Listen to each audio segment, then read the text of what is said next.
Most of us have to live by a simple rule. We can't spend more than we take in. But when Washington spends more money than it takes in, it's not fair to the country.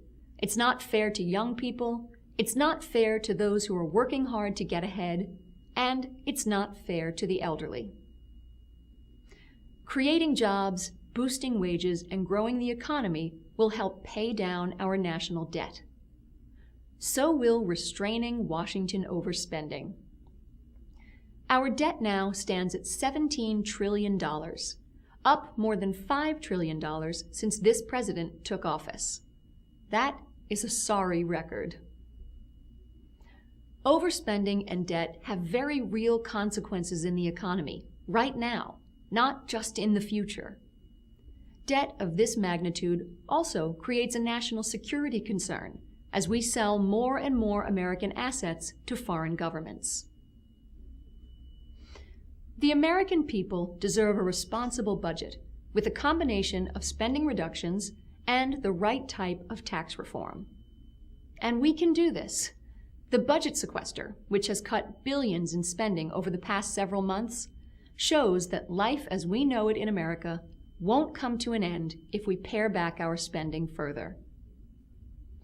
It is a perfectly reasonable goal for us to spend the same amount of discretionary funds in the coming year as we spent 5 or 6 years ago. Indeed, a responsible budget, one that strives to get into balance within a decade, will return America to an orderly economy.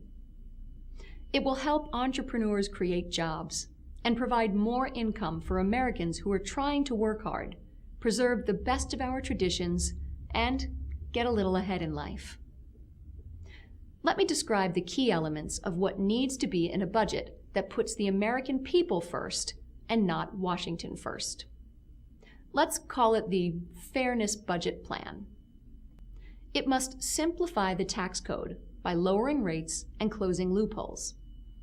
That means, for example, putting a limit or cap on the home mortgage interest deduction.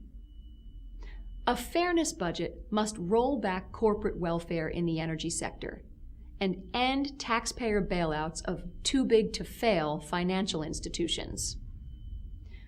Recognizing the importance of guarding the safety and liberty of Americans, it must support our men and women in uniform, maintaining the necessary spending to ensure they have the resources they need to carry out their missions and to care for their families. Government bureaucracies often outlive their usefulness, which is why a fairness budget will start to eliminate obsolete programs. For younger workers hoping for a secure retirement, for people approaching retirement age, and for our seniors, a fairness budget will protect and strengthen Medicare. Such a budget changes the direction of healthcare away from unsustainable government spending, clearing the way for patient-centered reforms. And a fairness budget begins to address spikes in college tuition. It's about time we put the American people first when drafting a federal budget.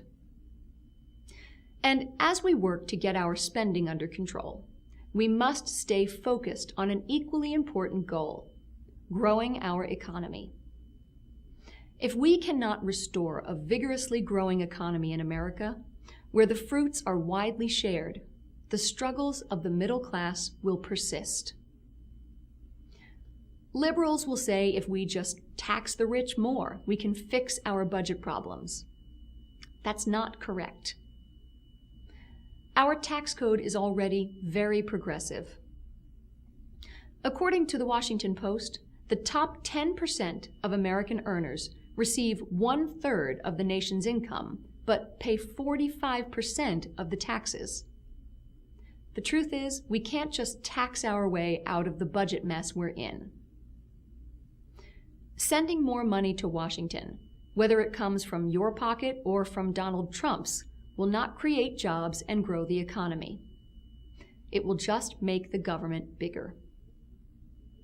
And what we need to do is control spending. And we need to grow our economy.